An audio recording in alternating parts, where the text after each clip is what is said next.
Bien, c'est parti. Alors, dans cette vidéo, nous allons traiter la deuxième séance de travaux dirigés de mon cours d'économétrie modèle linéaire. Je rappelle l'idée, hein, j'avais fait jusqu'à il y a quelque temps un cours en L3 chez nous, je ne le fais plus maintenant, hein, un cours sur l'économétrie, le modèle linéaire, et dans ce cadre-là, j'avais mis en ligne toute ma préparation, hein, le travail pédagogique que je fais en amont, qu'on fait tous en amont pour que le cours se passe le mieux possible. Voilà. Donc, j'avais mis déjà en ligne les ouvrages que j'avais écrits pour préparer le cours, les supports, les fichiers de préparation et tout ça. Et quand j'avais terminé j'ai passé la main pour ce cours, voilà, je me suis dit, c'est quand même dommage de perdre tous les TD que j'avais déjà préparés, que j'ai essayé de calibrer pour que ça marche bien, avec un temps imparti pour chaque séance, voilà. Et je me suis dit, ce serait dommage que ce soit perdu pour tout le monde, donc j'ai décidé de le mettre en ligne. Vous avez exactement ce que je faisais avec mes étudiants. Alors, il y avait, je vais expliquer ça dans la première vidéo, donc je ne vais pas trop m'attarder là-dessus, hein, mais il y a différentes séances, et l'idée aussi, c'est qu'on travaille avec des outils différents. Aujourd'hui, nous travaillons sur la régression linéaire multiple en utilisant toujours les tableurs. Alors, je fais un petit aparté déjà, hein. Toutes ces vidéos-là, vous les trouvez en ligne. Voilà. Et pour chaque séance, vous avez accès, là c'est la séance 2 typiquement, donc la séance 2 d'aujourd'hui va se rajouter ici, et pour cette séance 2-ci, vous avez sur le site des tutoriels, vous avez l'URL qui est là, hein. Vous avez le lien qui permet d'y accéder ici, vous avez le sujet de TD, la fiche de TD, ensuite les données qui sont utilisées pour la séance, voilà, et la correction. Hein, la correction qui est en ligne, là je le mets ici, c'est celui-là. C'est ce que je vais suivre d'ailleurs ici, hein, voilà, pour ne pas me perdre quand je vais reproduire les calculs. Vous avez tout ce qu'il faut. La seule chose qui n'était pas disponible en ligne jusqu'à présent, c'était le comment faire. Vous avez le sujet, qu'est-ce qu'il faut faire, voilà, le pourquoi, c'est dans le cours, ainsi de suite, hein, et ce qui manquait réellement, c'était le comment faire. Vous avez directement les résultats qui sont là, je le passe, puis je ressors, voilà, mais vous n'avez pas le comment faire, et c'est ce que je m'évertue à faire ici sous forme de vidéo. Bien, alors, un petit mot sur la séance numéro 2, on travaille toujours sur tableur. Alors, pourquoi je m'évertue à faire travailler les étudiants sur tableur dans mes cours d'introduction au machine learning ou la data science ou à l'économétrie, hein, ou mes différents cours quantitatifs? Ben, l'idée est la suivante, c'est que c'est des cours où il y a énormément de formules. Il y a énormément de formules et c'est très facile de s'y perdre. Donc, alors, faire apprendre par cœur par des étudiants, je ne suis pas sûr que ce soit aussi une idée, enfin, ça se discute, voilà, mais je dois m'assurer au moins une fois que les étudiants ont bien compris les formules et qu'ils sont capables de les reproduire. C'est ça le but de la séance.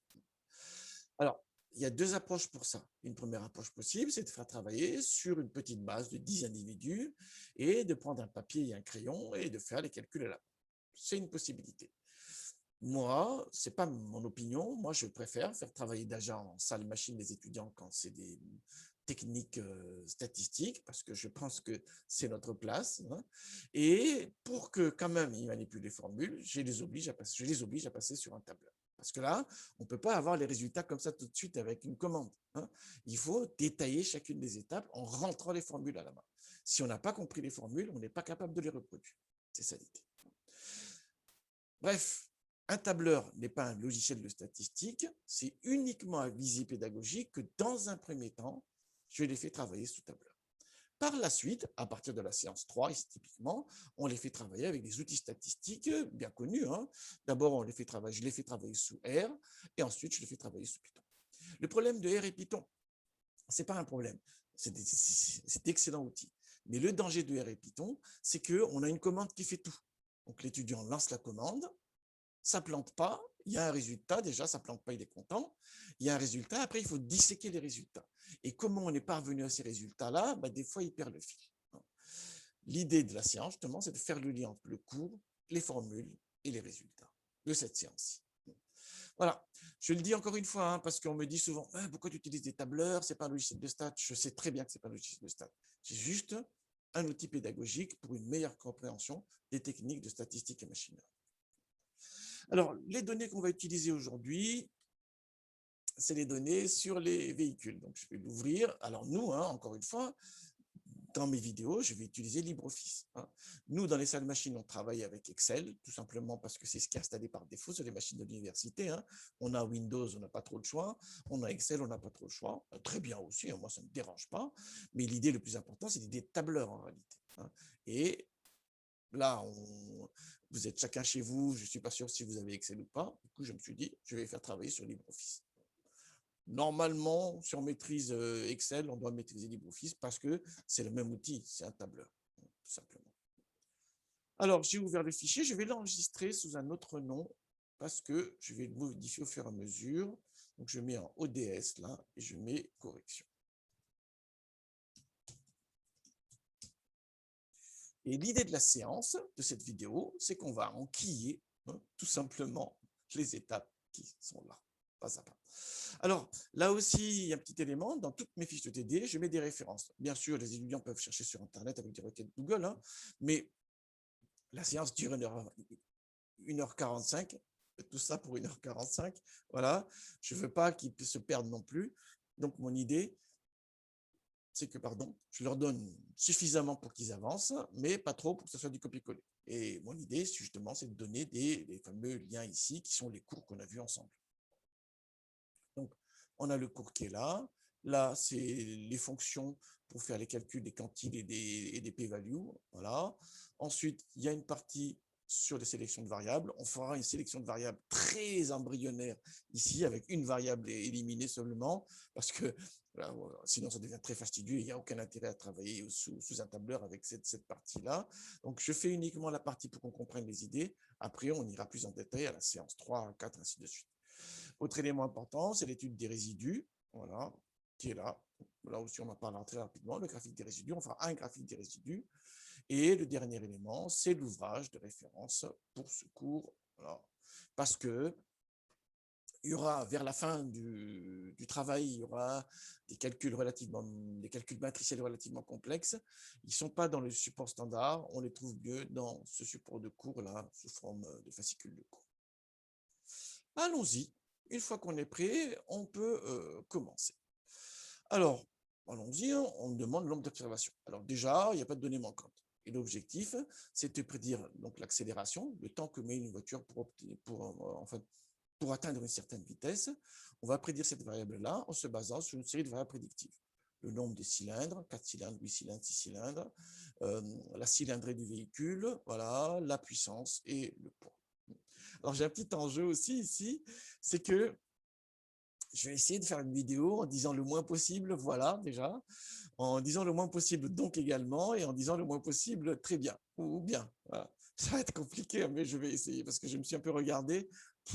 C'est assez terrible, le nombre de voilà que j'ai. J'ai pas d'action chez voilà, je ne sais pas si ça existe d'abord, mais bon, je me rends compte que je le dis assez énormément quand même. Mais bon, on ne se refait pas avec l'âge. La première question, on me demande ici le nombre d'observations. Très bien, je vais utiliser la fonction nbval, sachant qu'il n'y a pas de données manquantes. Voilà, je prends tout simplement la première colonne, sans l'entête, pour qu'il n'y ait pas d'erreur, et n égale à 230. Pas trop de soucis là-dessus. Vous pouvez aussi compter le nombre de lignes tout simplement sur la gauche. Bien. Alors, on nous dit après, copier les données initiales dans une feuille et rajouter la colonne de constante de valeur 1 pour chaque individu. Pourquoi il nous demande ça? Référence 1, page 12. Donc, référence 1, c'est là. On va aller à la page 12. Alors, je remonte un tout petit peu en amont. L'objectif d'aujourd'hui, c'est de travailler sur la régression linéaire multiple. C'est quoi la régression linéaire multiple? C'est un processus de modélisation, un processus prédictif, où on veut expliquer donc, les valeurs prises par une variable cible, y, ici c'est accélération dans notre exemple, à partir des valeurs prises par des variables explicatives. Exogènes, explicatives, exogènes, expliquées, c'est l'endogène. Bien. Alors, engine, engine displacement, horsepower, wake, et puis cylinders. Bien. Mais on a aussi un élément supplémentaire, c'est qu'il y a un coefficient qu'on doit estimer en plus, donc c'est le coefficient de la régression, on appelle ça. Il y a un coefficient supplémentaire calculé, c'est le coefficient de la constante. Pour réaliser ce calcul-là, à un moment donné, on passe par une expression matricielle. Et pour matérialiser cette constante-là, qui n'est pas associée à une variable, en fait, on va l'associer à une variable fictive qui prend tout le temps la valeur 1. C'est cette colonne-là. L'idée de l'exercice, du coup, c'est de former cette matrice-là, et d'appliquer les formules matricielles pour l'estimation des coefficients de l'équation de régression. C'est ça l'idée. Bien, une fois que ça est dit, alors je crée une feuille, question 2 à 7. Voilà, parce qu'on peut mettre les réponses sur une seule feuille. Je le mets là. Et je vais copier les données, copier, CTRL V, et on me dit insérer une colonne avant qu'on va appeler constante, et on met tout le temps la valeur 1. Je mets 2 fois la valeur 1 et je peux coller vers le bas, et on a bien 1 jusqu'en bas. À ce stade-là, cette partie jusqu'en bas, c'est cette matrice-là, X, la matrice des X, si vous voulez, et ce vecteur-ci, c'est le vecteur des Y, c'est cette partie-là. Bien. Et ce qu'on doit estimer, du coup, c'est ces coefficients, en se basant sur les données. Alors, le résultat, on l'a à peu près dans le cours. Alors, c'est dit, hein, mais bon, cette partie-là, je vais quand même pousser ça un peu ici. Je suis au maximum de place, là. Il faut quand même qu'on voit les choses.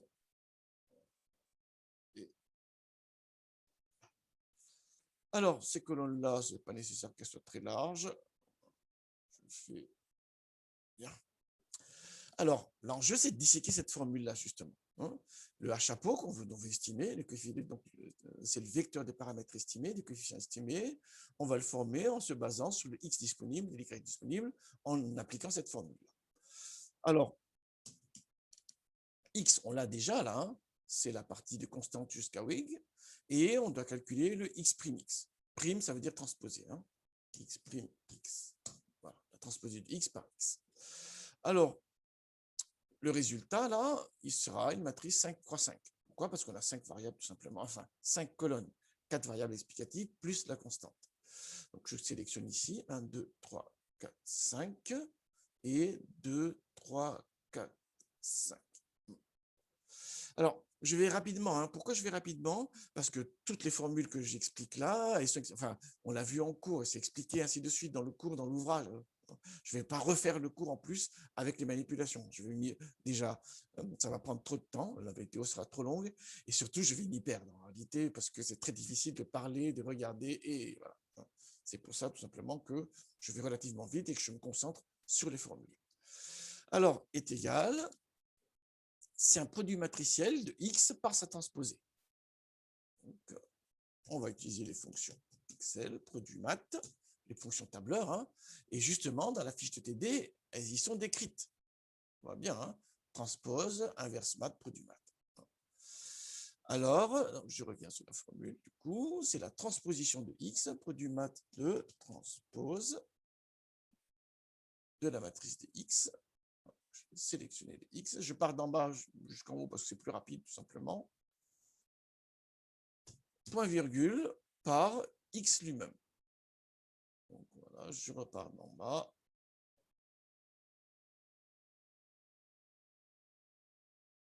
Et je ferme la parenthèse. À ce stade-là, si vous faites entrer simplement, il remplit qu'une seule cellule. Parce que il ne sait pas que c'est une fonction matricielle. Moi, j'ai sélectionné un ensemble de cellules parce que je veux remplir une matrice 5 x 5, mais j'ai cliqué dans la première cellule ici. Je dois lui dire au tableur, tu dois me remplir l'ensemble des cellules sélectionnées. Si je fais entrer, il remplit que la première. Donc, je dois faire une entrée spéciale pour remplir l'ensemble des cellules. Et cette entrée spéciale-là, c'est une séquence de tous, c'est CTRL-SHIFT-entrée. CTRL-SHIFT-entrée. Au lieu d'un entrée simple. Si on fait un entrée simple, encore une fois, il remplit qu'une cellule. Hein. On veut remplir l'ensemble des cellules. CTRL-SHIFT-entrée. Et c'est là que ça me fait une erreur. Ah, c'est marrant, ça. Hein. Hop là. Transpose. Ah oui, j'ai fait une erreur là. 2. J'ai fait une mauvaise sélection. C'est quand même mieux quand ça marche. On est bien d'accord là-dessus. Bien. Ça, c'est quand on fait des démos au tableau et qu'on se plante, il y a les étudiants qui commencent à... J'entends le bruit dans mon dos, là, les étudiants qui ça commence à bruisser. C'est là qu'on perd le fil, en fait.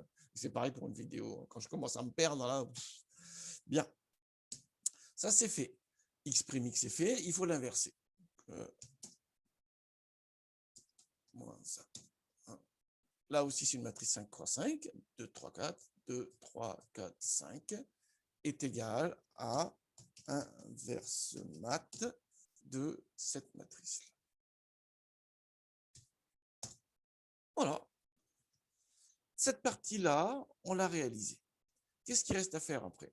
Ce qui reste à faire, c'est de calculer le x', y. On dit hein, x', y, x transposé y. Je mets un petit espace là pour qu'on le voit bien. Donc le prime, c'est transposé. Hein. C'est la notation usuelle. Il y a différentes notations pour transposer, mais en économétrie, on met prime, généralement. C'est culturel, simplement. Et ce qu'on a là, c'est un vecteur 5 lignes, une colonne. 1, 2, 3, 4, 5 est égal à pro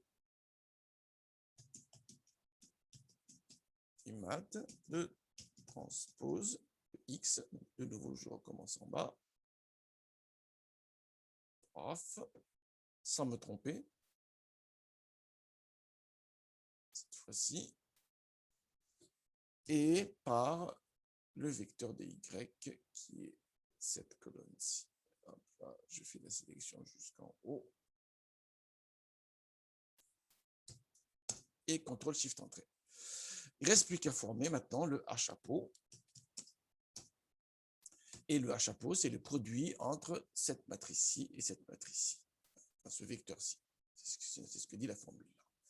Est égal donc à produit mat de A. 1 virgule et ce vecteur-ci. Paf. Et CTRL-SHIFT-Entrée toujours.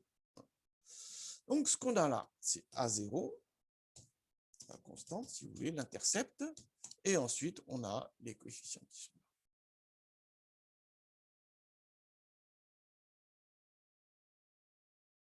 Oh, je ne peux pas faire une sélection.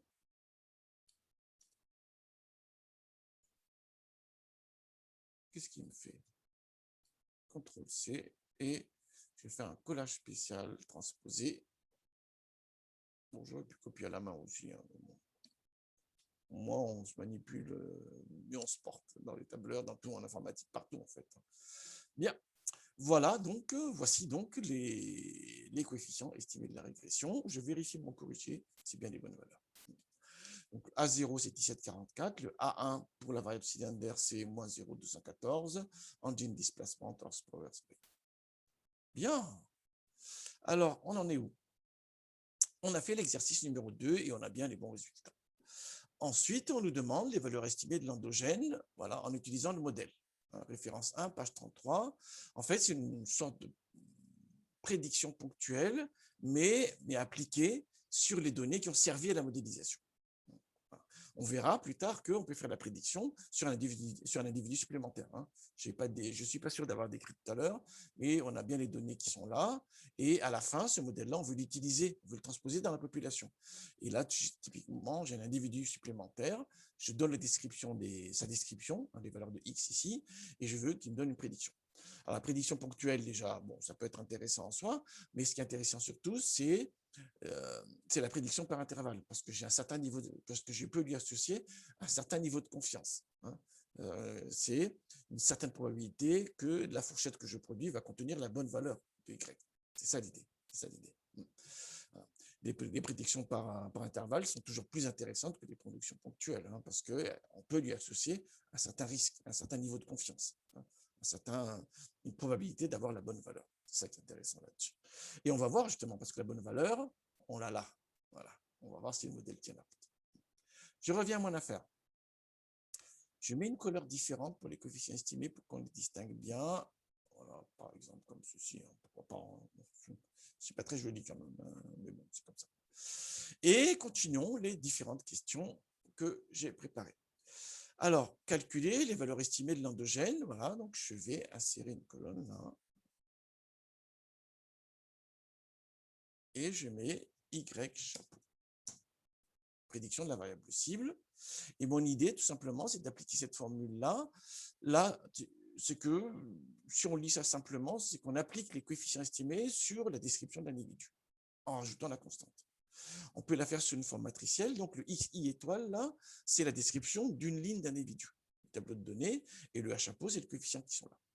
Donc, mon idée est relativement simple, c'est que je vais appliquer la formule pour le premier individu et ensuite, par copier-coller, je vais remplir vers le bas. Alors, pour Ultimat, c'est un produit scalaire en fait. Hein, de ça, voilà, avec ça. En n'oubliant pas de mettre les dollars pour que le copier-coller vers le bas fonctionne correctement. On est bien d'accord là-dessus. Voilà la prédiction pour le premier individu. Et là, j'ai fait entrée simple. Pourquoi j'ai fait entrée simple? Parce que j'ai rempli qu'une cellule, tout simplement. Vous faites CTRL-SHIFT-entrée, ça marche également pareil. Et je fais un copier-coller jusqu'en bas. On a bien les bonnes valeurs. J'ai vérifié encore une fois avec mon corrigé. On a bien les bonnes valeurs. Qu'est-ce qu'on nous demande maintenant? On nous demande de calculer les résidus. Donc, on va rajouter une colonne, insérer une colonne avant, et on va l'appeler résidus. Les résidus, c'est l'écart entre les valeurs observées et la valeur prédite, tout simplement. Est égal à accélération, qui est le y observé, moins le y chapeau. Dans l'idéal, les résidus seraient égaux à 0 tout le temps. C'est-à-dire que là, on a la droite de régression qui est alignée sur les points. Généralement, quand c'est trop beau comme ça, il faut s'inquiéter là. On a un résidu qui est là, mais sachant que l'objectif, c'est de minimiser les résidus, la somme des carrés des résidus. Bien. Calculer à partir des informations disponibles. Voilà, ce qu'on veut, c'est la somme des carrés totaux, la variabilité totale des Y, les sommes des carrés résiduels, la variabilité qui n'est pas expliquée par le modèle, et la somme des carrés expliqués, c'est la variabilité qui est expliquée par le modèle. Allons-y, hein, on va le faire. SCT, voilà. SCR, on va le mettre où? On va le mettre là. SCE, N et P.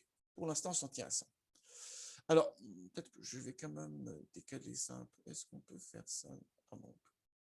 Alors, la somme des carrés totaux, qu'est-ce qu'il me dit dans le cours? On me dit que c'est page 22. On a aussi page 22. On a ici l'équation d'analyse de variance. Je vais décaler ça un tout petit peu. Là. La somme des carrés totaux, c'est la variabilité totale. C'est la somme des carrés des écarts à la moyenne de Y. Alors, on pourrait calculer ici, on pourrait construire ici une colonne de Y moins Y bar. C'est une possibilité, hein, et ensuite passer ça au carré et faire la somme. Mais bon, il y a une fonction qui le fait très bien, donc on n'a pas besoin de s'embêter là-dessus. Je vais mettre ici est égal somme, elle apparaît dans la complétion là, point carré, point écart. De quoi? De Y. Hein, eh bien, c'est ça qu'on estime.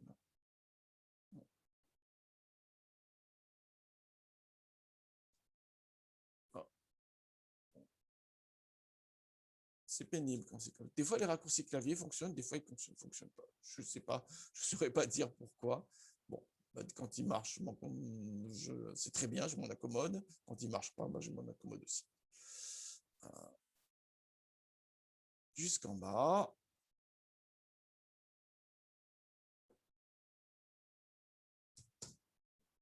Et on a bien la somme des carrés de tout. Ça, c'est fait. On a bien cette quantité-là.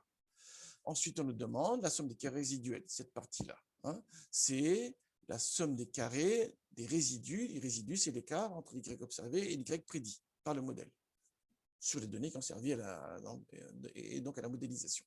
C'est bien cette colonne-là. Alors, il suffit de faire la somme des carrés des valeurs qui sont là, en fait. Hein. Et, chance pour nous, on a bien une fonction qui le fait. Je vais partir en bas pour faire la sélection parce que sinon ça prend des plombes et c'est pas terrible. Jusqu'en haut.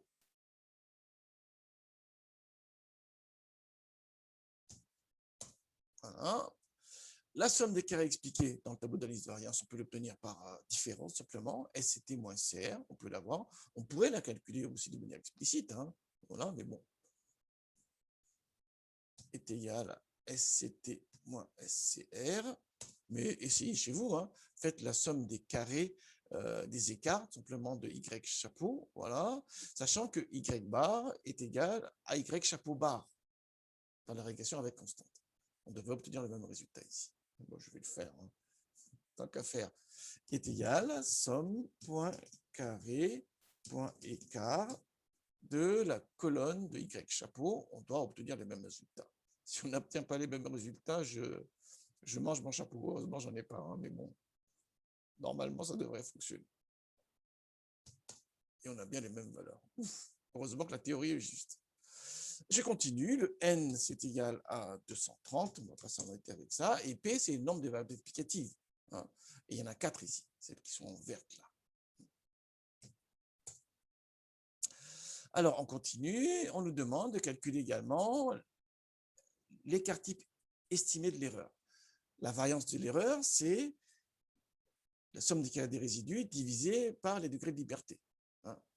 Du coup, l'écart type estimé, c'est la racine carrée de cette valeur-là. Alors, on a vu ça en cours, hein, donc je ne vais pas sigma chapeau de erreur est égal à la racine de SCR divisé par N moins P moins 1. En réalité, c'est N moins le nombre de paramètres estimés, de coefficients estimés. Il y a 4 variables explicatives, donc il y a 4 coefficients estimés, plus la constante. Donc c'est N moins, entre parenthèses, P plus 1. Et quand on enlève la parenthèse, ça fait bien N moins P moins 1. OK, voilà, on a bien sigma chapeau de l'erreur qui est un indicateur de qualité. C'est normal que ce soit un indicateur de qualité parce qu'il est basé sur la somme des carrés des résidus. Voilà. On peut lire les sommes des carrés des résidus, comme on pourrait lire également cette quantité-là, pour voir si la régression tient la route ou pas. Plus cette valeur est petite, meilleure est la qualité du modèle. Bien, on doit aussi calculer le R2. OK. Voilà. Alors, la formule du R2, elle est là, est égale à SCE divisé par SCT. C'est la part de variance expliquée par le modèle. Et le problème du R2, c'est comme vous dites tout le temps, attention, même si on rajoute des variables qui ne servent à rien, il s'améliore toujours. Donc, il faut le corriger par les degrés de liberté. Alors, on parle souvent du R2 corrigé, qui est l'indicateur bateau, mais plus intéressant sont les indicateurs soit AKIK, soit BIC, qui traduisent la même idée, c'est-à-dire qu'on met en balance la qualité, c'est-à-dire la manière avec laquelle on a collé aux données avec la complexité du modèle pour faire un arbitrage entre les deux. Voilà. Et l'intérêt de la KIK et de BIC, c'est qu'ils permettent aussi de faire la sélection de variables. Le RD corrigé aussi permettrait, mais en fait, il est trop lâche en réalité. Il permettrait d'avoir trop de variables. Mais bon, tout le monde parle de R2 corrigé, donc on va le calculer également parce que ça peut être intéressant.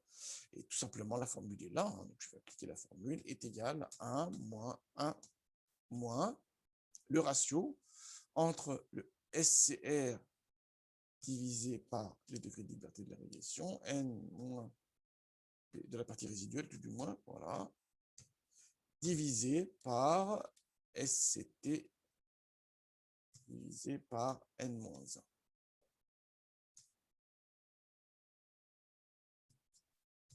Là, ça en fait des parenthèses. Hein. Il y en a une de trop là. Voilà. Bien. Encore une fois, l'intérêt du R2 corrigé, c'est qu'il permet de comparer des modèles qui n'ont pas le même nombre de variables. Mais bon, plus intéressants sont les critères AKIK et BIC, eux traduisent la même idée, mais surtout qui peut entrer dans un processus de sélection de variables. C'est ça qu'il faut voir. Bien, je continue, hein, mon TD, là, il avance.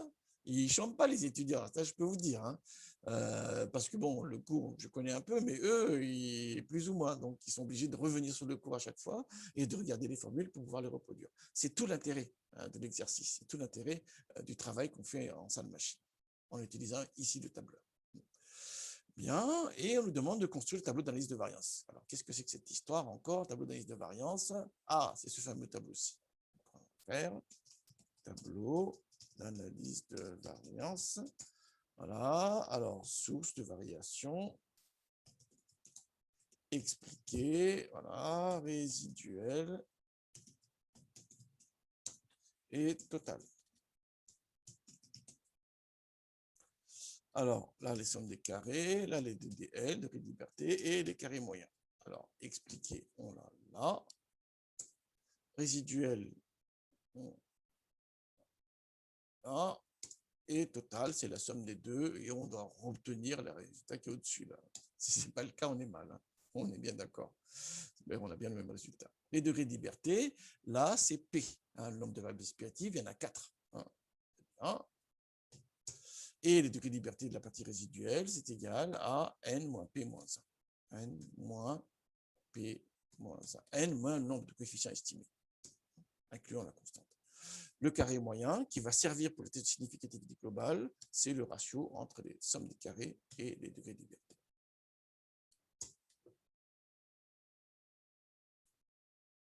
Voilà le tableau d'indice de variance. Je mets une autre couleur pour qu'on le distingue bien, genre vert par exemple. Voilà. Ça, c'est fait.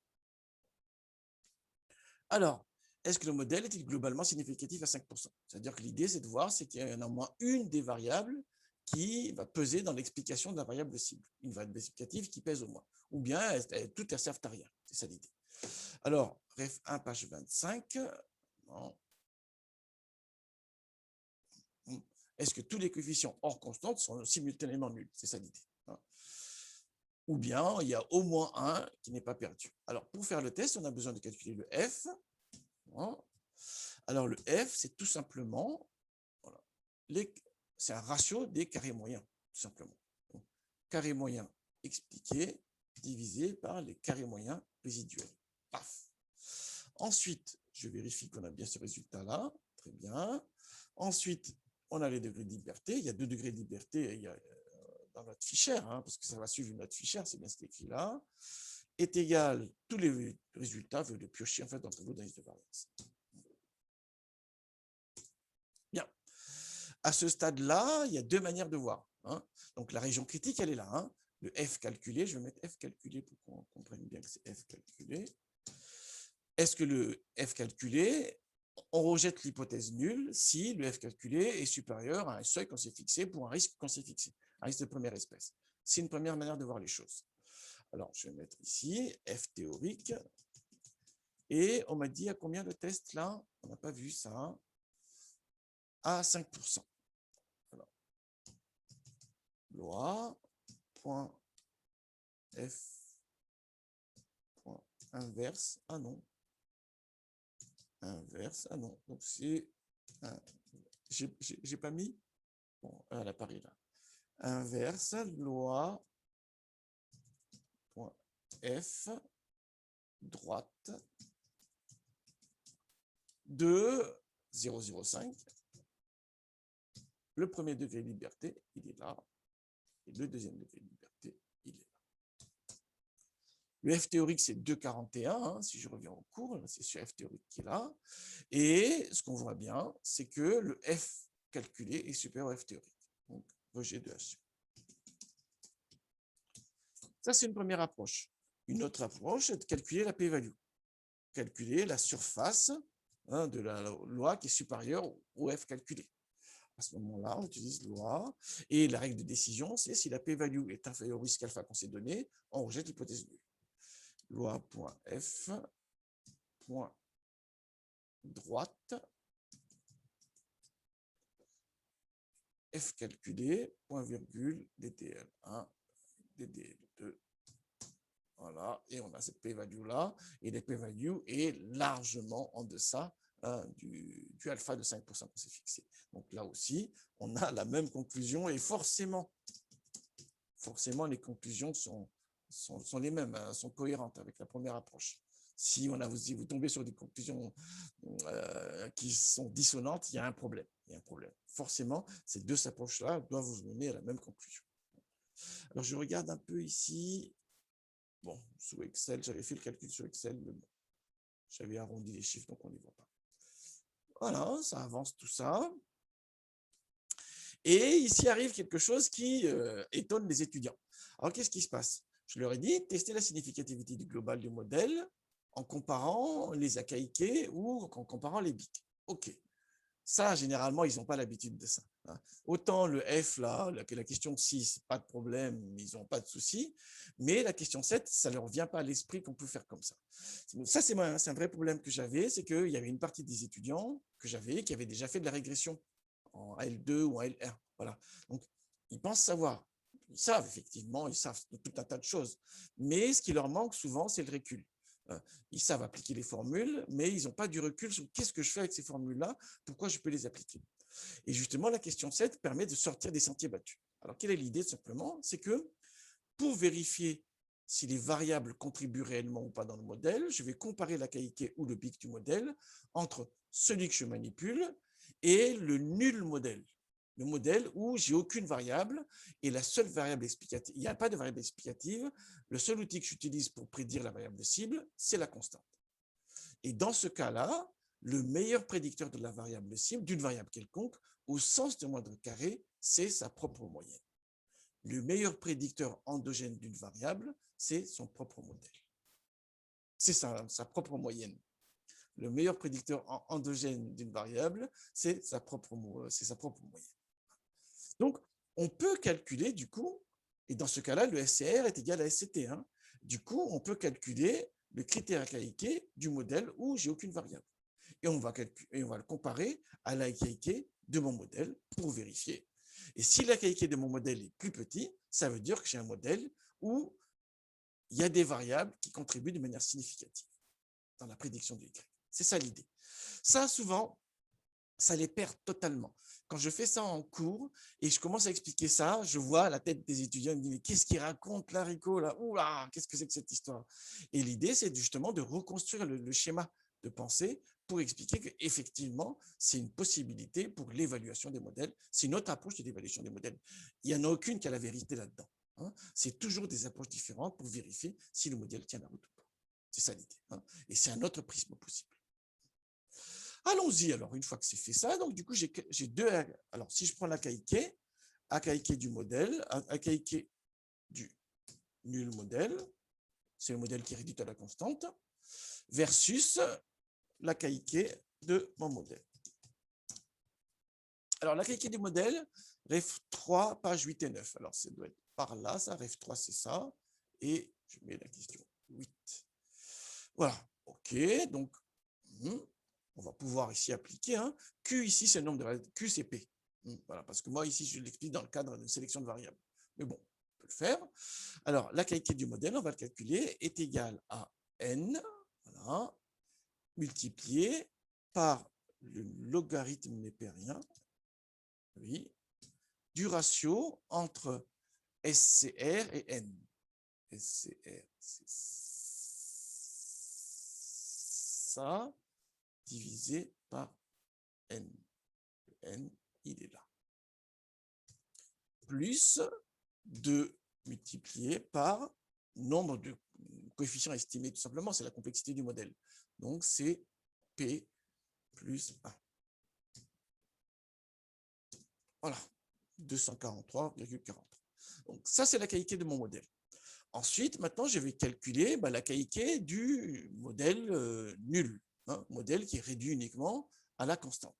Dans ce cas-là, le meilleur prédicteur d'une variable, j'avais dit encore une fois, c'est sa propre moyenne. Et du coup, c'est comme si cette formule-là, du coup, dans cette formule-là, on a y de i moins y bar. C'est-à-dire que je fais une prédiction systématique de la moyenne. Et on a bien cette quantité-là. Donc là, ce qui fait office de SCR, c'est le SCT. Et le nombre de variables explicatives, c'est 0. Allons-y. Est égal à n multiplié par n est égal à n multiplié par le logarithme népérien du ratio entre le SCT divisé par n, voilà, plus 2 multiplié par 0 variable explicative, et je prédis uniquement avec la constante. L'idée, c'est de voir si mon modèle avec les variables est meilleur que le modèle où je n'ai pas de variable. Voilà. Et on peut le voir comme un test de significativité globale. Et ben voilà. On voit bien que la KIK du modèle est largement plus faible que la KIK du nul modèle. Je peux dire, du coup, c'est pas joli ça, hop là. Je peux dire, du coup, de ce point de vue-là, c'est un autre prisme, hein, c'est un autre prisme. De ce point de vue-là, on peut dire que j'ai un modèle qui est pertinent, où les X amènent de l'information dans l'explication du Y. Alors, on peut refaire la même chose avec le BIC ici, hein, vous le trouverez dans le corrigé. Hein, mais c'est le schéma de pensée qui est très important. Hein, c'est pourquoi je procède ainsi, je compare quoi, et du coup, comment j'utilise des quantités dans les formules que je dois mettre en place. C'est ça qui est important. Bien. Alors, moi, j'avance toujours. Ah, ben, c'est fini. C'est fait. Alors, du coup, maintenant, on me demande de faire la même chose, mais en utilisant 3 traits. OK, pourquoi pas, hein? Voilà. Voilà. Alors, c'est question 8 à 10. Question 8 à 10. Paf. Et je vais recopier les données. Hop. Voilà. Alors, on va utiliser droite règle. Ça, on a déjà vu hein, dans la régression multiple, hein, donc dans la régression simple. Donc, on ne va pas m'attarder là-dessus. Il y a quand même des trucs spéciaux hein, qu'il faut absolument bien voir. Alors, j'avais dit qu'en utilisant droite règle, on a... Oh, je vais peut-être rajouter une colonne. Voilà. En utilisant droite règle, on a toujours 5 lignes quand on fait les statistiques, ça c'est bon ça. Et l'autre élément important, c'est que on a autant de colonnes qu'il y a de coefficients estimés. Ici, il y a 4 variables explicatives, P est égal à 4, plus 1 qui est la constante. Donc on doit avoir 5 colonnes. C'est pour ça que je sélectionne 1, 2, 3, 4, 5, parce qu'il y a 4 variables plus la constante, donc il y a 5 coefficients estimés, et 5 lignes. Pourquoi? Parce que c'est toujours 5 lignes, tout simplement. Voilà. Est égal à droite règle. Alors, qu'est-ce qu'il me dit? Donnée Y. Donnée Y, c'est la colonne des Y. Je vais faire cette sélection-là.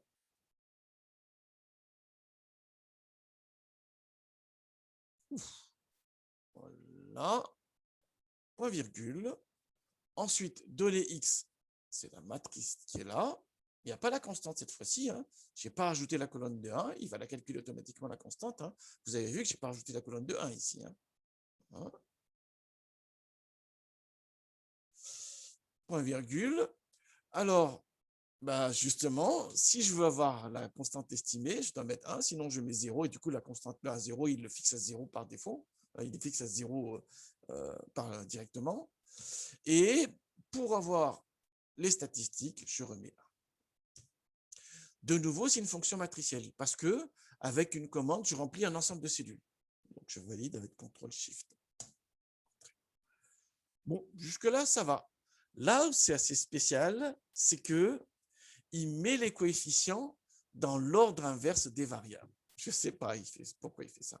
Et il met la constante en dernière position. Donc, la constante, elle est là. Et là où c'est vraiment spécial, c'est qu'en fait, il va mettre les variables dans l'ordre inverse de ce qu'on a dans le tableau. Je ne sais pas ce qui s'est passé ce jour-là, hein, mais bon, c'est comme ça. Engine disp, voilà, et si. Les étudiants me demandent souvent, mais pourquoi? Mais moi, je ne sais pas. Je ne sais pas. Je ne saurais pas dire pourquoi, mais il fonctionne comme ça. Alors, il y a une partie qui ne remplit pas. Tous les ND, ce n'est pas des erreurs. Ce qu'on a ici, là, c'est tout simplement des parties qui ne remplissent pas, tout simplement. Ça, là, on peut... Voilà. Qu'est-ce qu'on a là? La première ligne, c'est les coefficients estimés. Vous pourrez calculer, vous pourrez comparer avec ce qu'on a dans la première feuille, dans la feuille précédente. Ensuite, on a les écarts types estimés des coefficients estimés. Donc, sigma chapeau de A chapeau. Ensuite, ce qu'on a là, c'est le R2 de la régression. Voilà. Ça, c'est le F calculé du test d'efficacité globale.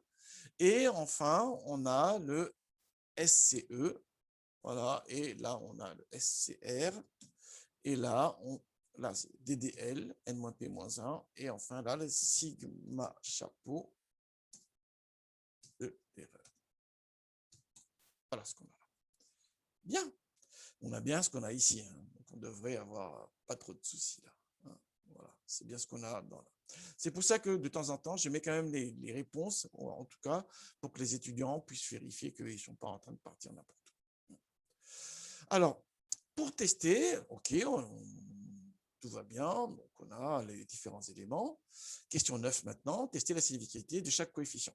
Voilà. Alors, l'idée, c'est qu'on va vérifier est-ce que le coefficient vaut 0 ou pas. Est-ce qu'il est significativement différent de 0? Pour mettre en œuvre ce test-là, référence 1, page 19. On va 19. Et tout simplement, on applique cette procédure-ci. On a ici, et on va utiliser le test. C'est la variable pour voir si la variable associée au coefficient a un impact dans la régression. Bon, là, pour le coup, il y a même un... Voilà.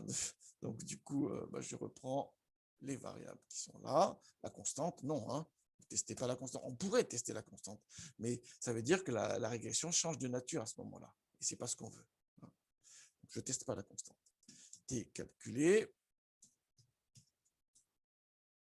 c'est égal au ratio entre A chapeau divisé par sigma chapeau de A chapeau.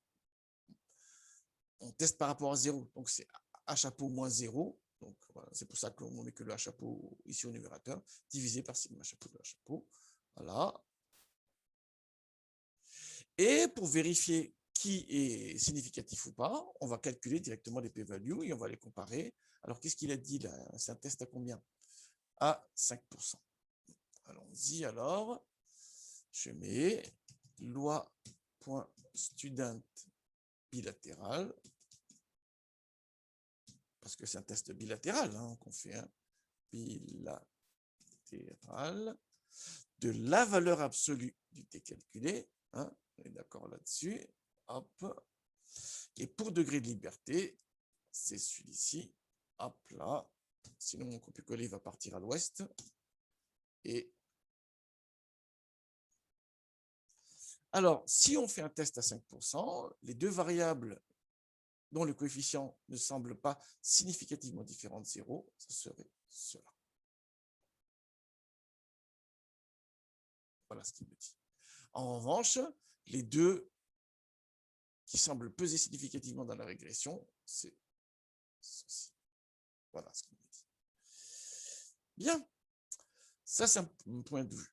Allons-y, continuons. On nous demande de calculer l'intervalle de confiance au niveau 95% cette fois-ci. Donc là, on va voir l'intervalle de confiance, on peut la calculer comme ceci. La formule est là. Ça, j'ai expliqué en cours, hein, je ne reviens pas en détail. Hein. On a besoin du T théorique, donc voilà, théorique, voilà, au niveau 95. Donc, loi.student.inverse cette fois-ci, bilatéral, ok.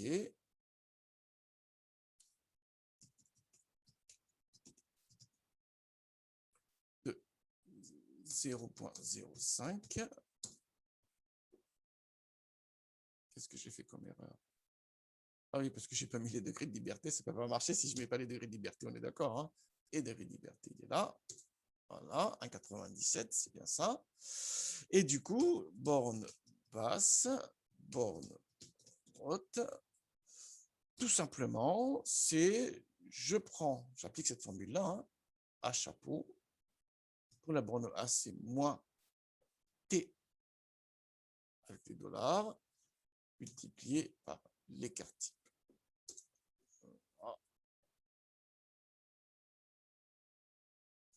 Je remets les noms des variables ici parce que sinon on ne va pas comprendre ce qui se passe. Et la borne haute, c'était la même chose, sauf qu'on fait un plus. A chapeau, plus T théorique, avec les dollars, hein, multiplié par l'écart type.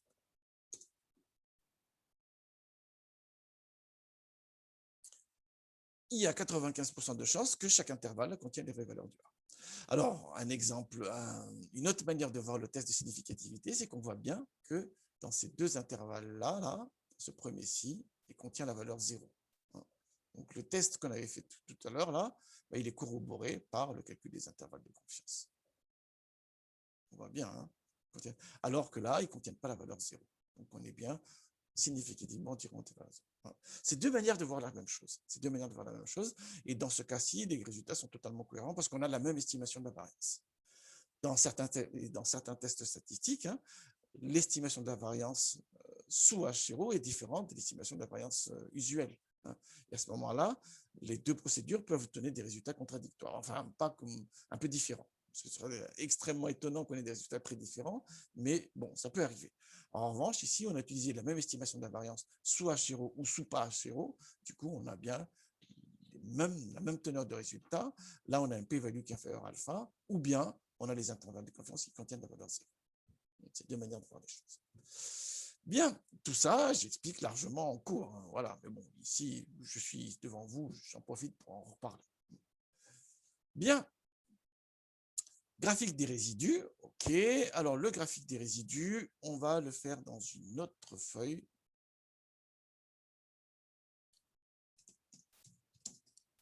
Voilà. Et je vais reprendre simplement ces trois colonnes-là. Voilà. Là, il faut que je fasse un collage spécial avec uniquement les valeurs, parce que sinon, ça va partir.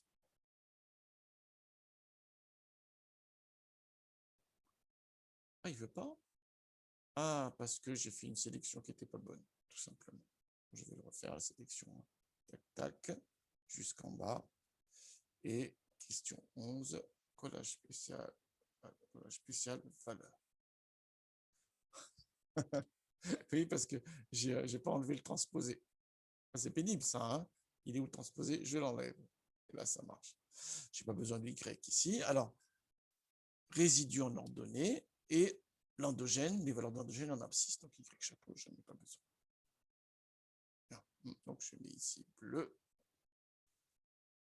Et oui. Comme ceci. J'aime bien les couleurs parce que ça permet de discerner ce qu'on est en train de faire. Voilà, mais c'est pas obligé. Alors, ça aussi, c'est une question qui revient tout le temps. C'est qu'on me dit, mais OK, dans le graphique de résidus, en ordonnée, on met tout le temps le résidu. Très bien. Mais qu'est-ce qu'on met en abscisse? Ça dépend de ce qu'on veut voir.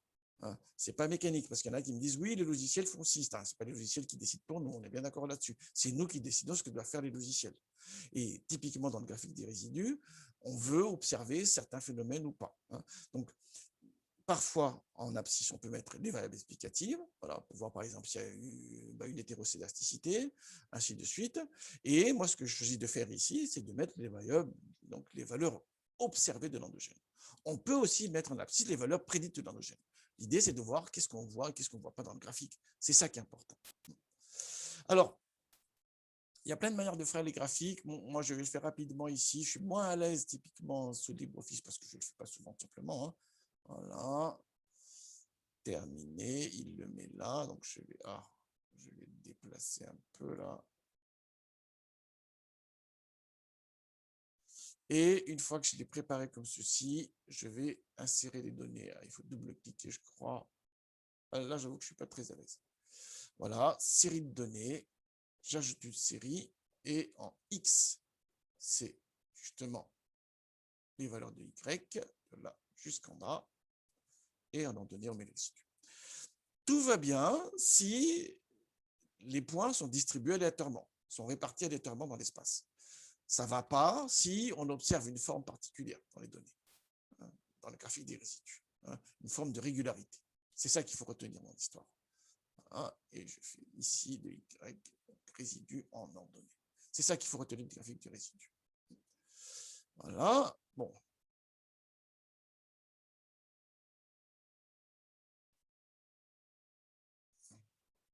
Ah, c'est pas bon signe, ça. Vous voyez bien, hein?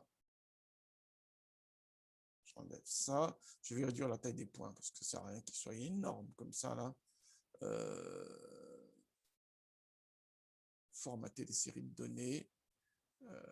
Je ne sais plus comment faire, c'est pas grave. Ah, ça, la taille des points, elle est là. Bien. Ben là, typiquement, on voit qu'il y a un souci encore. Il y a un souci encore parce qu'il y a une forme de régularité dans les graphiques des résidus. Si tout va bien dans le graphique des résidus, on doit avoir les points disséminés aléatoirement. Dès qu'il y a une forme particulière, c'est qu'il y a quelque chose que le modèle n'a pas réussi à capter dans la relation entre les x et y. Soit parce qu'il manque des variables explicatives, soit parce qu'il y a des formes de non-linéarité dans la relation. C'est ça qu'il faut voir. Là, on a les résidus, c'est y moins y chapeau, et on voit que quand y prend des petites valeurs, ce y moins y chapeau est négatif, souvent négatif. Ça veut dire que l'y chapeau surestime le y. Et quand y prend des grandes valeurs, souvent, le y moins y chapeau, le résidu est souvent positif. Ça veut dire que le modèle sous-estime la valeur de y. Bon, ça, généralement, c'est le signe d'une non-linéarité. Moi, je m'arrête là. Mais vous, si vous travaillez sur un projet, ne vous arrêtez surtout pas là. Hein. Ça ne va pas là. Hein. Le modèle n'est pas bon à ce stade-là. Donc, il faut trouver différentes manières pour essayer de sortir de ce graphique qui n'est pas joli du tout. Soit en introduisant de nouvelles variables, vous allez trouver des informations supplémentaires pour prédire les valeurs de y, soit en essayant des transformations de variables pour trouver des formes de non-linéarité. Alors, ça, c'est un cours que je ne fais pas, mais que je fais plutôt que je faisais dans mon cours de régression logistique. On peut travailler sur les résidus partiels, qui permettent de voir justement sous quelle forme je peux réintroduire une deuxième variable pour capter ces non-linéarités-là. Mais bon, ça, c'est une autre histoire. Hein. Mais retenez bien ce terme-là. Les résidus partiels, c'est un outil qui vous permettra de voir quelle forme de non-linéarité je peux avoir et comment je peux la capter. Bien, moi j'ai fini ça, 11. Ah, on vous demande de faire une sélection de variables. Alors, on va aller là, tout simplement. Bon, je vais copier tout ça. Est-ce que je peux là? Est-ce que ça va marcher? Je ne sais pas. Je ne peux pas copier. Dans Excel, on peut. Et là, visiblement, non. Bon, c'est pas grave, hein. CTRL-C. Je crée une nouvelle feuille et CTRL-V. Ah, mais ça marche. Donc, j'étais mauvaise langue. On peut aussi faire dans LibreOffice. Question 12. Regardez, alors, je vais mettre ça comme ceci. Question 12. Bien. Alors, quelle est la variable qui pèse le moins ici? La variable qui pèse le moins, c'est celle qui est la p-value la plus élevée. On peut l'enlever dans la sélection backward si la p-value est supérieure au seuil qu'on s'est fixé. Là, on vous demande de faire une sélection à 5%. Donc, page référence 3, page 10. L'idée, c'est ça. Alors, celle qui pèse le moins ici, du coup, c'est celle-ci. Parce que c'est celle qui a la p-value la plus élevée. On peut l'enlever, pourquoi? Parce qu'on se rend compte que la p-value obtenue est supérieure au seuil au risque alpha qu'on s'est fixé. Donc, on va enlever cylinders et on va faire la régression sur les variables restantes. Alors là, c'est très marrant, on se rend compte que les variables sont dans le bon ordre. Alors, je ne sais pas, hein, c'est un boulot de préparer les fiches de TDA, je peux vous dire. Hein. Je vais faire ça. Voilà. Et on va virer cylinders. Supprimer.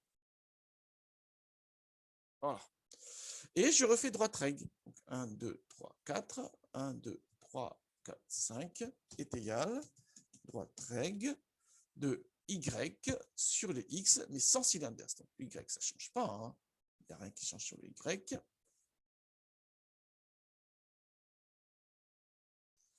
Point virgule, tous les x sauf cylinders.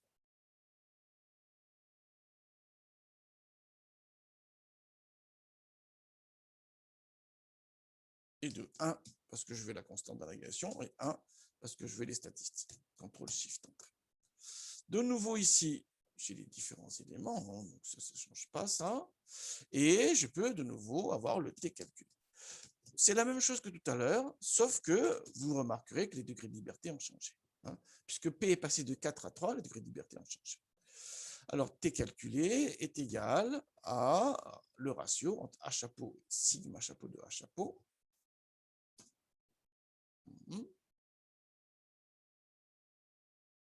Peut-être que je vais quand même déplacer. Voilà. Et la p-value correspondante est égale à loi.student.bilatéral. Ah, on ne peut pas.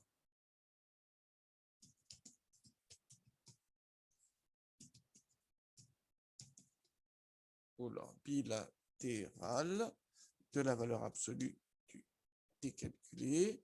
Voilà. Et du degré de liberté de la régression qui est là. Je mets F4 pour le copier-coller.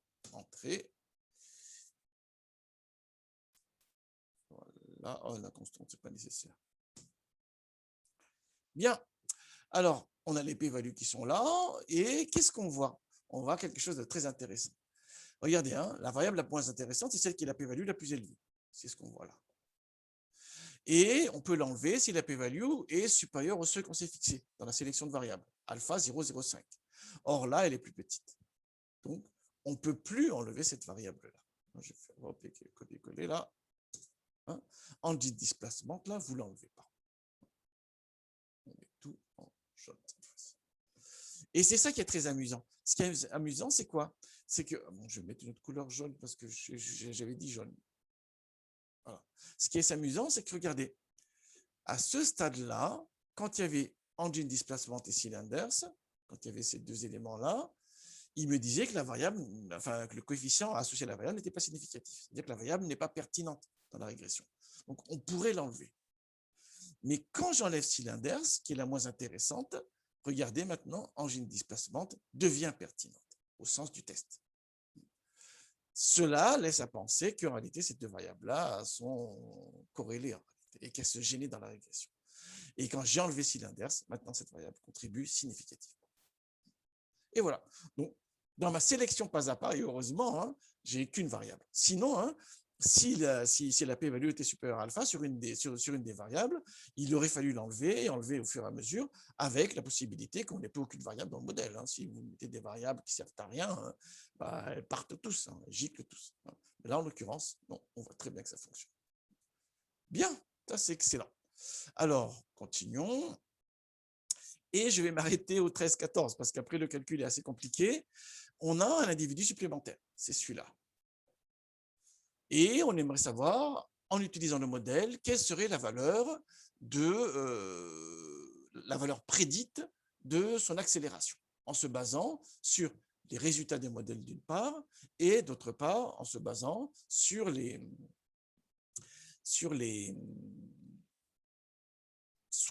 valeurs observées de l'individu. Alors là, on se rend compte que ce n'est pas très, très facile. Là, hein.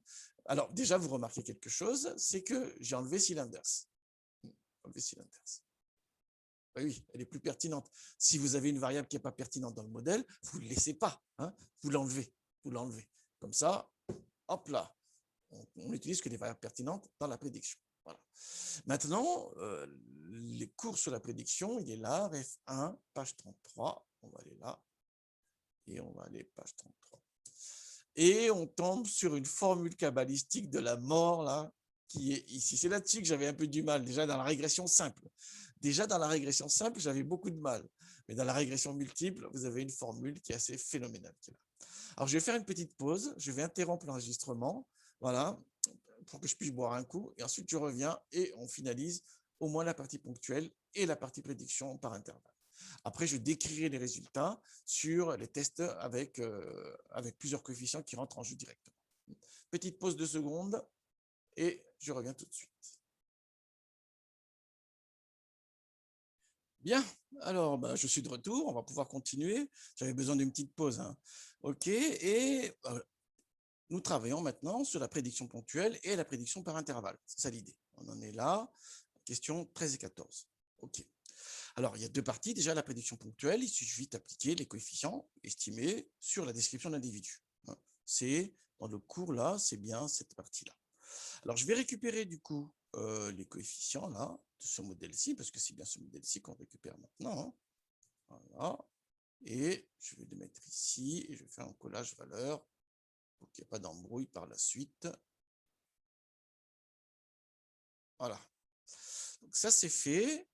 Et la prédiction ponctuelle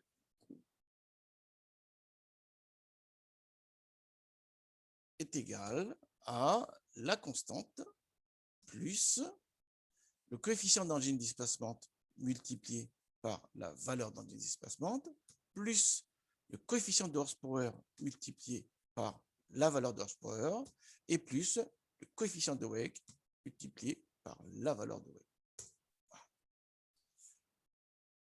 La valeur prédite du modèle sur cet individu-là, c'est 1683. Mais encore une fois, j'avais dit, les prédictions ponctuelles, c'est bien, hein, ça vous donne des repères, mais ça ne fait pas tout, parce qu'on n'a pas une garantie, une forme de garantie sur le résultat.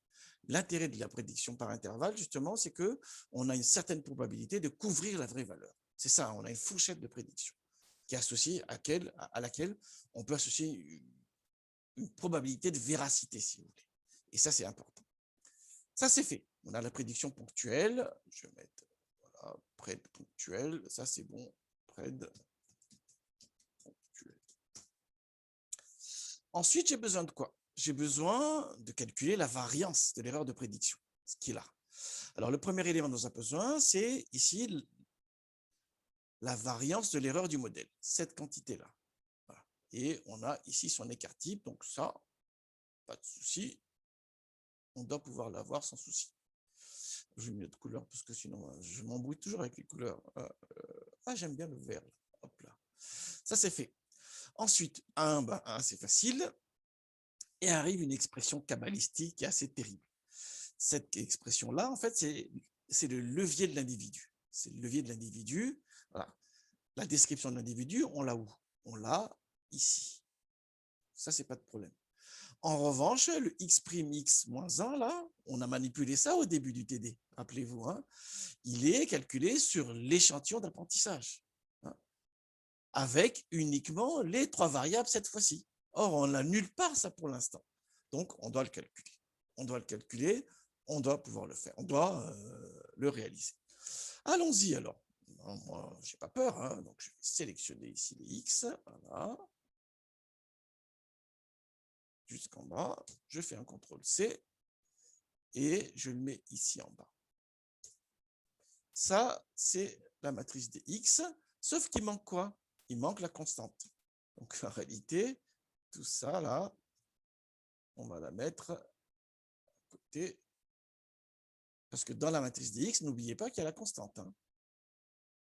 Voilà. Est égal à 1, et copier-coller vers le bas. Hein. N'oubliez pas hein, que dans la matrice x ici, il y a bien la colonne de 1 qu'on avait vue au début. Hein. Bon, là, c'est page 33. Si je reviens au début, on a bien cette colonne de 1 qu'il faut rajouter. Alors, revenons à 33. Ça, c'est fait. Il faut que je calcule de nouveau donc x'. OK. Bon, je n'ai pas peur. Hein. Aucune raison d'avoir peur d'ailleurs. Hein. Allons-y. Je vais réduire ça un peu. Je laisse quand même la formule à côté pour que vous voyez bien ce qu'on est en train de faire. C'est important qu'on ait ce repère-là. Alors, il y a combien de colonnes ici? Il y en a... on n'a plus besoin de cylinders. Vous avez vu, hein? Cylinders, il n'apparaît plus ici. Donc, cylinders, il faut l'enlever. Hein. J'ai failli faire une erreur. Oh là là, je me voyais mal refaire toute la vidéo. Là. On n'a plus cylinders ici. Hein. Donc, cylinders, il vire. Donc, on enlève, supprimer et décaler les cellules vers la gauche. Ça m'étonnait aussi qu'on ait une matrice 5. Il devrait en avoir une de moins. X', du coup, c'est 1, 2, 3, 4. 1, 2, 3, 4 cette fois-ci. Hein, c'est matrice 4, 4 est égal. Produit mat. Voilà, de transpose. Tac. On va sélectionner la matrice correspondante. Et on va resélectionner la matrice correspondante tout simplement après. Sans faire d'erreur si possible. Voilà. Point virgule. Et on resélectionne la matrice correspondante.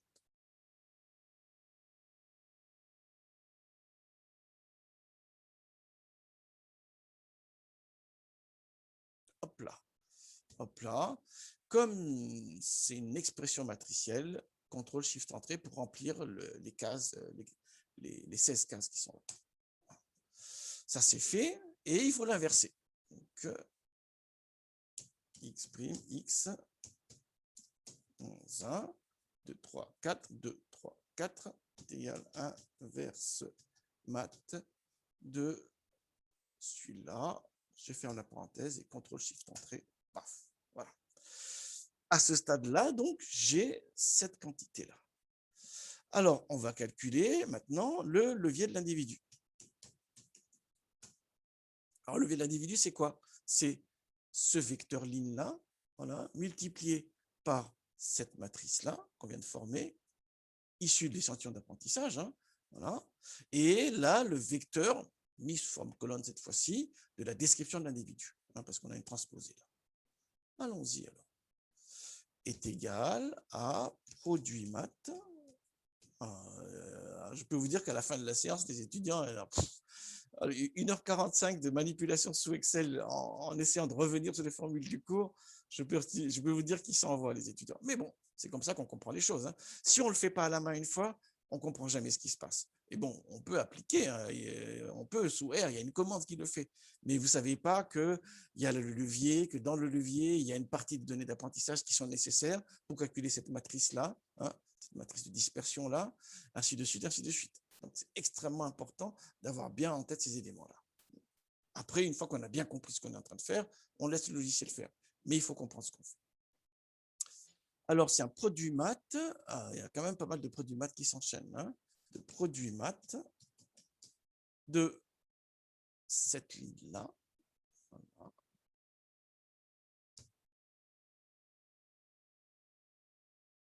Avec le produit matriciel de cette matrice-là avec la transposée de cette quantité-là. Alors, il faut bien, je ferme la première parenthèse, je ferme cette parenthèse, je ferme.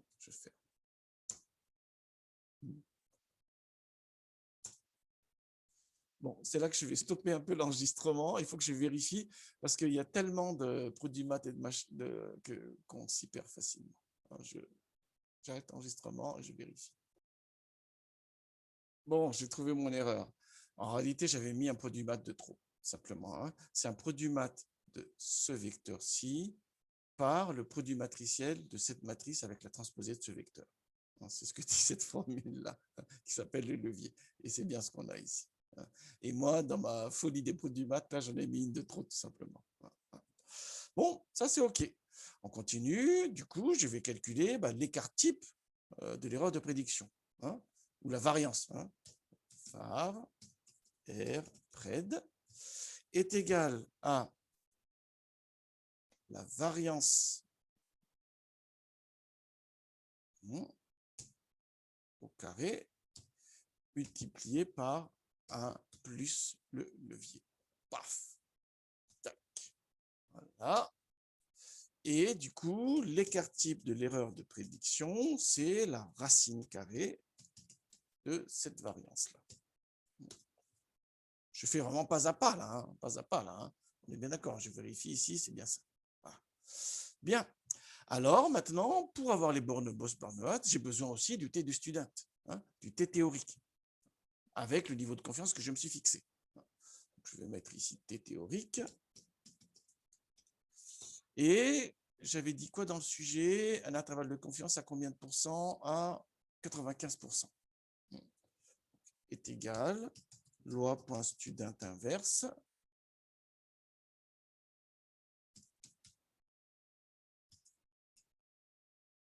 Point bilatéral de, j'ai mis, ça commence à devenir compliqué, hein, bilatéral. Je comprends que les étudiants fatiguent à la fin du TD. Je peux vous dire qu'ils sont exsangues. Ils sont exsangues, mais je comprends qu'à le faire, c'est compliqué. Moi, quand je prépare le TD, ça me fait plaisir. Je me dis, si on fait ça et tout ça. Mais après le faire, il y a un phénomène de fatigue à la fin. Je comprends parfaitement. Je compatis. Et les degrés de liberté, c'est les degrés de liberté de la régression. C'est bien celui-là. Voilà. Et reste maintenant borne basse, borne haute. La borne basse, tout simplement, j'applique la formule du cours, hein, qui est là. Hein.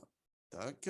Donc, la prédiction ponctuelle, moins le T théorique, multiplié par l'écart type de l'erreur de prédiction. Voilà. Et la borne haute, c'est égal à la prédiction ponctuelle plus le T théorique multiplié par l'écart type de l'erreur de prédiction. Là, on a un résultat auquel on peut associer une probabilité. Il y a 95% de chances que l'intervalle 13,5-20,17 couvre la vraie valeur du Y. Alors, pour la petite histoire, hein, la vraie valeur du Y, je l'avais mis dans une autre feuille, c'est 18,6. C'est le même que l'autre fichier qu'on a fait pour la régression simple. C'est le même ici. Voilà. Alors, un élément qui serait intéressant, typiquement, c'est que pour le même niveau de confiance, on devrait avoir, comme la régression est plus riche ici, on doit avoir un intervalle de prédiction qui est plus petit, puisque la régression est de meilleure qualité. Donc, normalement, au même niveau de confiance, on a un intervalle de confiance qui est plus petit. Voilà, parce qu'elle est plus sûre. Je ne sais pas, vérifiez dans l'autre vidéo, vous verrez. Effectivement, déjà, dans l'autre vidéo, ça couvrait bien la bonne valeur. Ça, c'était OK, ça. Mais maintenant, est-ce que l'intervalle de prédiction est plus étroit? Parce que plus il est étroit, plus il est précis. Hein. Voilà, ça, je ne sais pas. Il faut que vous vérifiez. C'est ça l'idée globale. Donc, c'était ça, c'est questions 13 et 14. Alors, qu'est-ce qu'il reste à faire? Je ne vais pas le faire ici. C'est... Voilà. L'idée, c'est de voir quelles sont les variables qui jouent le plus. Alors, il y a différentes manières de le voir. Il y a une question très simple, c'est de comparer tout simplement les p-values. pour savoir quelles sont les variables qui ont le moins d'impact, pour les enlever au fur et à mesure. C'est ce qu'on avait vu tout à l'heure. Hein. Ça équivaut à comparer les t, tout simplement, puisqu'ils ont les mêmes degrés de liberté. Voilà, ça permet de voir l'impact des variables et ça peut aussi rentrer dans le cadre de sélection de variables. C'est un premier point de vue. L'autre point de vue, c'est de travailler sur les coefficients standardisés. Les coefficients standardisés, l'intérêt, c'est que c'est comme si on fait une régression sur les données centrées réduites. Les x sont centrés réduits, le y aussi est centré réduit. Et du coup, les coefficients s'interprètent sous forme d'écart type cette fois-ci. Et non seulement ils s'interprètent sous forme d'écart type, voilà, je vais montrer le résultat, c'est mieux. Et l'autre élément important, c'est que ça nous permet de voir quelles sont les variables qui ont le moins d'impact. Alors, regardons ici, hein, dans la corrigée, la question 15-16. J'aurais pu le faire, en fait, hein, mais bon. Regardez, ça, on avait fait. On avait pris toutes les variables, donc je remets la variable cylindre ici, hein, voilà, et on avait dit que la variable la moins impactante, c'est celle qui a la p-value la plus élevée. Hein, et on peut l'enlever si la p-value est supérieure sur alpha qu'on s'est fixé. OK. Et surtout, ici, c'est l'impact qu'on essaie de voir. Une autre manière de faire, c'est de travailler sur des variables centrées réduites. Les x sont réduits et les y sont réduits et de faire la régression. Dans ce cas, la constante vaut 0 mécaniquement. OK. Et on a vraiment l'impact des variables. Et c'est ce qu'on fait ici.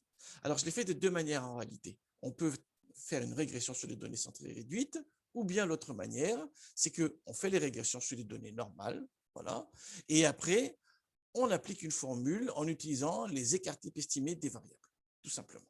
Là, j'ai l'écart type estimé de la variable cible. Ça, c'est les écarts types estimés des variables explicatives. Vous voyez ici la formule. Et du coup, les coefficients standardisés, on applique tout simplement les coefficients estimés. Voilà. On multiplie par l'écart type estimé de la variable et on divise par l'écart type estimé de l'endogène. Et on fait ça pour chaque variable. Alors, la principale information, c'est quoi? C'est que même si initialement les variables ne sont pas exprimées sur les mêmes unités, après coup, quand les variables sont centrées et surtout réduites, cette fois-ci, elles sont sans unité. Et du coup, elles sont comparables. C'est ça l'idée. Et là, je vois que la variable qui a le moins d'impact, c'est cylinders. Pourquoi? Parce que son bêta coefficient, on appelle ça le coefficient bêta, son coefficient donc bêta est le plus petit en valeur absolue. Voilà.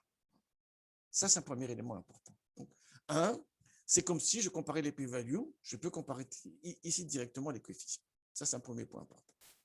Le deuxième point important, c'est que j'ai une interprétation sous forme d'écart type. C'est ce que je mets ici. Hein.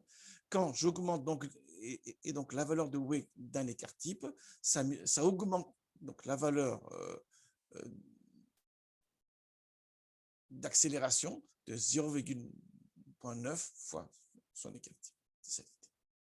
L'intérêt donc de travailler sur les coefficients standardisés, c'est qu'on a enlevé les unités. Du coup, on a une interprétation sous forme d'écart type. C'est le premier point important.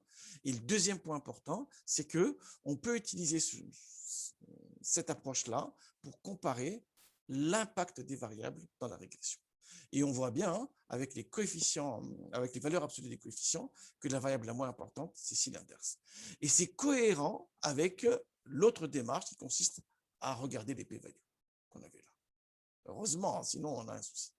Alors, ça, c'était les questions 15 et 16. La dernière question, cette fois-ci, c'est les tests, où on met en œuvre directement plusieurs coefficients en même temps. Là, l'idée, c'est de tester est-ce que les deux coefficients de cylinders et de displacement, d'origine displacement, sont simultanément nuls.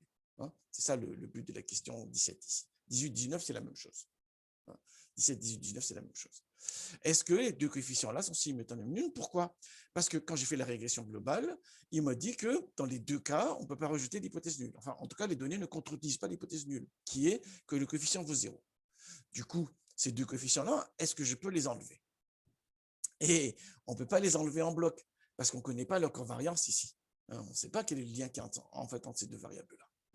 On peut enlever une ou l'autre, voilà, mais les deux en même temps, il faudrait tenir compte de leur covariance. Et c'est le but des exercices qui sont là, et il y a trois manières de faire. Alors, je vais directement à la question 17, c'est qu'on applique le cours. Je mets ça ici, et ref 1, page 28-29.